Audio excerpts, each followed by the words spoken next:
A while back, I made a video about Spawn 1997. To my shock, that video took off multiple months after its release, and boy did the massive Spawn fanbase let me have it after they discovered that video.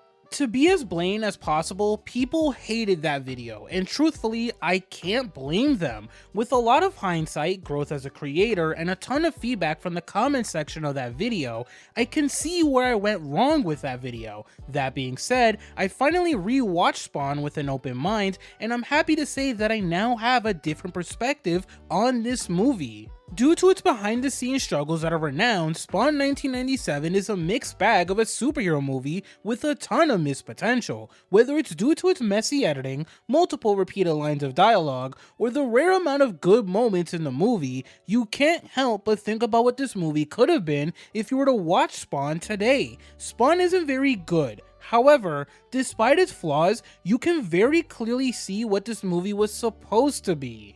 What I think Spawn was originally supposed to be was a superhero origin story movie that tells a tragic yet very epic tale, with love being the core theme of said non-existent movie.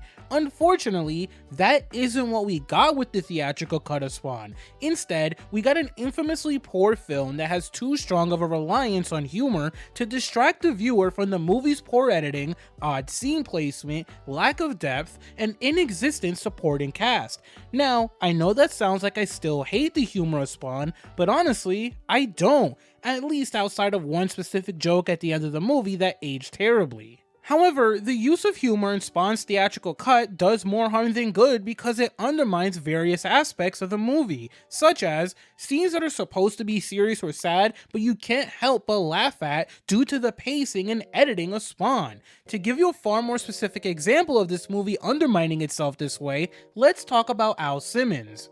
At the beginning of Spawn, Al Simmons is our one-note protagonist whose only character trait is that he kills people. That's the only purpose he serves at the beginning of the movie, as Al is a US Marine who's called a killing machine and takes orders from his boss, Jason Wynn. Sure, we do get a small glimpse of Al not being a cold-blooded killer when he shares one scene with Wanda, his wife, in the theatrical cut, but that's all there is that sets up the inevitable change we see in Al. One small scene. There's nothing more than that single scene that really highlights that Al is capable of possibly being more than what the movie depicted. The lack of a better setup in this butchered Spawn film makes Al's personality change when he dies and goes to hell an incredibly jarring experience. Sure, going to hell should be tragic enough or traumatic enough as an event to justify Al's sudden personality change, but when Al dies and begins his very unsatisfying journey to becoming Hellspawn, his single character trait shifts into the complete opposite of what we knew him to be.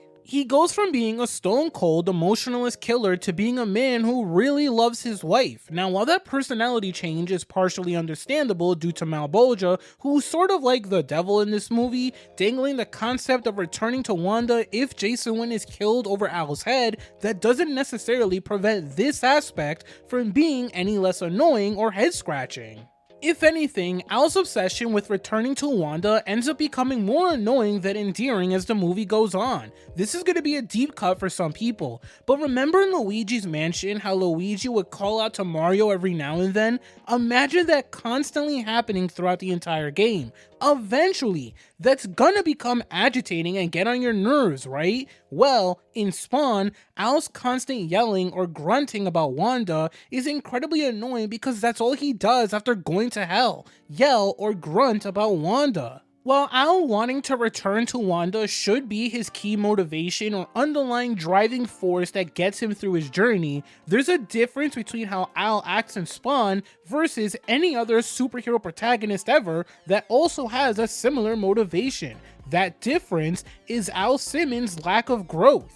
Al's lack of any character development throughout Spawn is so incredibly frustrating. This is probably one of the very few superhero movie protagonists who does absolutely nothing, yet he's somehow given a hero moment at the end of the film.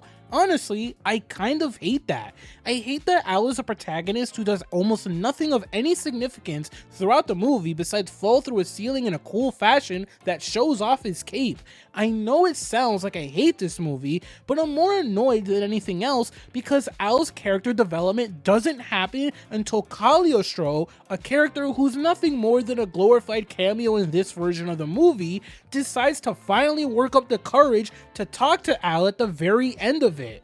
Within the last 15 minutes or so, this character named Cagliostro talks to Al and trains him so they can fight against Malbolgia and Clown, who turns into the Violator in the latter half of Spawn, together. Yes, that training scene between those two characters is genuinely cool. Believe it or not, that's actually one of the moments in Spawn that I really enjoy. However, that moment is undermined by two separate issues.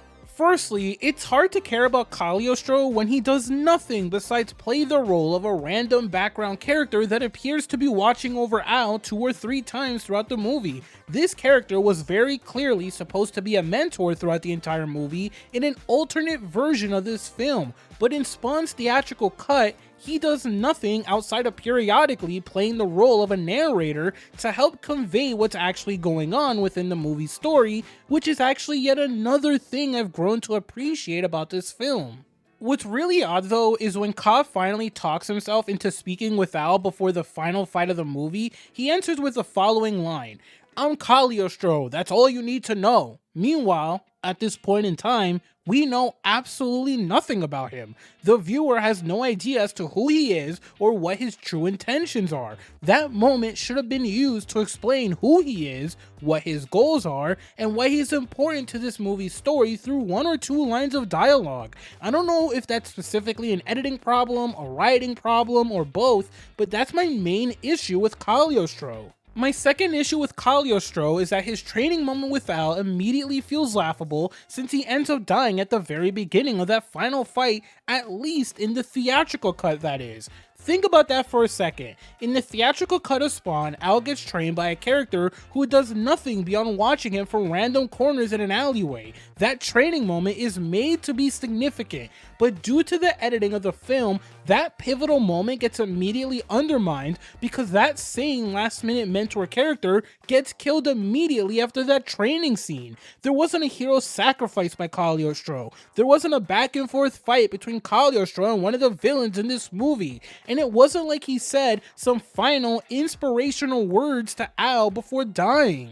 Just like the other things I've spoken about, it's incredibly unfortunate, frustrating, and if I'm being honest, really sad that the last minute editing job on Spawn ruined what could have been so many good aspects in this incredibly tragic yet nearly epic film. As a supporting character though, Cagliostro does bring something positive to Spawn 1997, and that's his narration throughout the movie. For a movie that's as messy as it is, it does a fairly good job of communicating to the viewer what's actually going on in the plot. There are multiple moments in this film where Ka's narration answers your curiosity or confusion, and while I love this aspect of Spawn, it also begs the head-scratching question: why didn't they put any text on the screen to help us keep track of the locations in this film? For a movie that does such a fairly good job at updating us with the movie's story, this movie sucks at communicating where parts of this movie takes place. Spawn has to be one of the most confusing superhero movies ever when it comes to communicating that. Outside of when the movie shows Malbolgia in hell, it's incredibly hard to figure out where Al is a majority of the time. Is he still in some abandoned alleyway in hell after his conversation with Malbolgia? Is he somewhere on Earth? Is he in some important location that I should care about as a callback to some minor detail from the beginning of the movie? You don't ever really get to know these locations because the movie doesn't do a good job of telling you where he is, despite doing a fairly good job of telling you what's going on in the movie through Ka's narration. I really wish this movie would have at least told us the names of certain locations. This isn't something that had to be on every single scene, but a simple text on the screen when we're somewhere important like Spawn's castle, an alleyway somewhere in hell, and so on would have gone such a long way for this movie. Again, due to the editing of this movie, all of the transitions from one cool location to another in Spawn feel incredibly meaningless because they keep showing you these really cool sets without telling us guess where we are or where Spawn's currently heading outside of an incredibly short ballroom scene. What sucks is that I really like some of the practical sets in this movie because they have a very cool visual look to them, such as the final shot of Spawn sitting over a building. However, this movie constantly shows you all of these different locations without giving the viewer a sense of direction or a real grasp as to how big this movie's world is, thus unfortunately harming the movie so much. All of these transitions to new locations for 2 to 3 minute long scenes just makes all of these locations feel incredibly insignificant. Instead of them being landmarks or important locations that we should care about, these cool sets or cool city visuals feel more like location A, location B, and location C without any sense of locations being connected to one another or playing a significant role in the movie's story.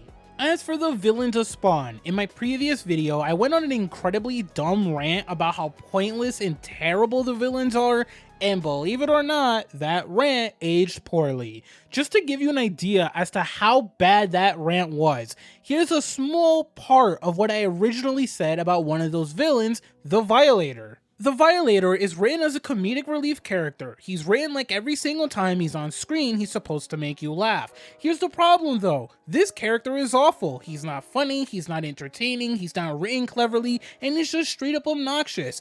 Every single time this character appears for a scene, I want him to leave. I want him to go and do something else off screen. Yeah, so after rewatching Spawn, I've grown to appreciate the Violator's role in this film. I love that the Violator is this annoying little manipulative character that both pleases Jason Wynn so Al Simmons dies, and guides Al Simmons so he could become Spawn and possibly lead to an apocalypse starting. Despite the movie's lack of consistent editing, you can see that he was intended to be a manipulative character who plays multiple sides for a long con that makes him win at the end of the day, which is one of my favorite tropes in movies or TV shows. While Violator's plans end up falling apart, I almost love that he ends up failing and losing at the end of the movie dramatically because his failure is one of the only payoff moments in Spawn. We spend so much time with this little talkative yet annoying character, but his turning point of growing into his demon form is an absolute blast. When the Violator grows beyond his clown form given to him by Malebolgia,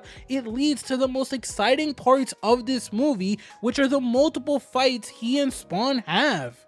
These are the shining moments of this film, and it's something I wish we got to see more of because the third act of constant back and forth fighting could have been epic. Plus, this character also gives me yet another phenomenal shot in this movie, Spawn standing still and sensing the Violator behind him. That shot is legitimately great. Malebolgia, on the other hand, leaves a lot to be desired, both as a villain and design-wise. While it's easy to see that Malebolgia was supposed to be this evil background entity that's pulling all of the strings as he awaits the need to come out and confront Spawn, Malebolgia wasn't used enough in the theatrical cut to be an effective villain in my opinion. What the theatrical cut needed was more of Malebolgia discussing his plans with Violator, and more of Malebolgia talking to Spawn or him trying to manipulate Spawn. Malebolgia needed to come off as such a threat that Cagliostro ends up warning Al in the third act as Ka tells Al everything he knows about Malebolgia when they train before the movie's finale. Without having such a heavy presence, Malebolgia honestly just feels like a plot device that exists to give Al Simmons his powers. Nothing more, nothing less. The best way I can put it is I really wish Malebolgia felt like a mini Thanos lingering in the background of this movie as he watches Al possibly complete his mission. Just like a lot of the other elements of Spawn, Malebolgia also has a ton of missed potential. He truly could have been a memorable villain. Now, although I've spent a majority of this video talking about the missed potential of Spawn 1997, there is something I truly appreciate about this film. That being a lot of the practical effects, makeup, and some of the CGI in Spawn. Yes, I know, a majority of the CGI is unfinished in Spawn, like Malebolgia for example, who looks downright goofy, but the movie's art direction is shockingly good. To highlight a couple of things, Clown's makeup is fantastic. Everything used to bring the Violator to life absolutely paid off. And honestly, I'm not afraid to say it, but I love the CGI cape in Spawn. It might look goofy just like Malebolgia, considering we've come a long way with CGI in superhero movies, but making it CGI was worth it in the long run. If there are any memorable shots in this movie, it's the two shots involving the cape. The shot where Spawn breaks through the ceiling and the final shot of Spawn sitting over a building that made the CGI cape worth every single dollar. Yes, in motion, the cape CGI looks completely ridiculous, but the fact that we're able to say all these years later that those two cape shots are the main memorable shots in Spawn means that making the cape completely CGI was worth it in the long run. Another thing I shockingly appreciated about Spawn is the title card sequence. The fire visuals, over-the-top rock music, and inevitable voiceover narration by Ka tell you everything you need to know about Spawn and perfectly convey to you everything you need to know about the movie's tone before it even starts. Truthfully, the title sequence has the perfect amount of chaos from start to finish, and considering it doesn't overstay its welcome, it's not like I can hate on it whatsoever. What I really wanted more than anything else in this movie though is more scenes of Spawn using his abilities. Spawn's abilities are cool as hell, and I really enjoy the brief choreography we got to see throughout the ending of the movie.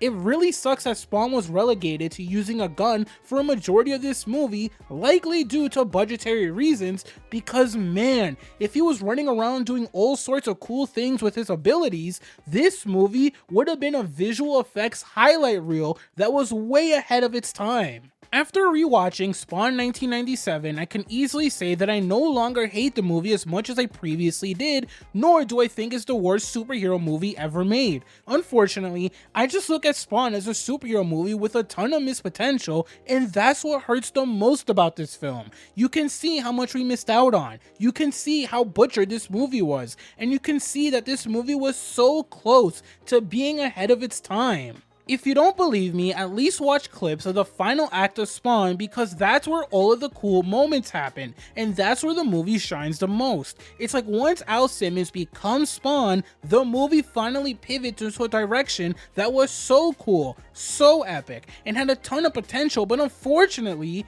we never got to see that potential fulfilled. We were handed a mixed bag of a movie that leaves so much to be desired. So for me, Spawn 1997 is a movie defined by what it could have been, just like some of the greatest storylines in sports are what ifs. What if this movie wasn't butchered at the last minute? What if this movie's visual effects were completed? What if this movie had a really deep love story that was both tragic and epic? These are questions that may finally get answered with the upcoming Spawn reboot movie. However, until then, we're stuck knowing that Spawn 1997 could have been something special, and it could have been ahead of its time. Unfortunately though, just like a lot of other things I've spoken about on my channel, Spawn's biggest flaw is that it had a ton of missed potential.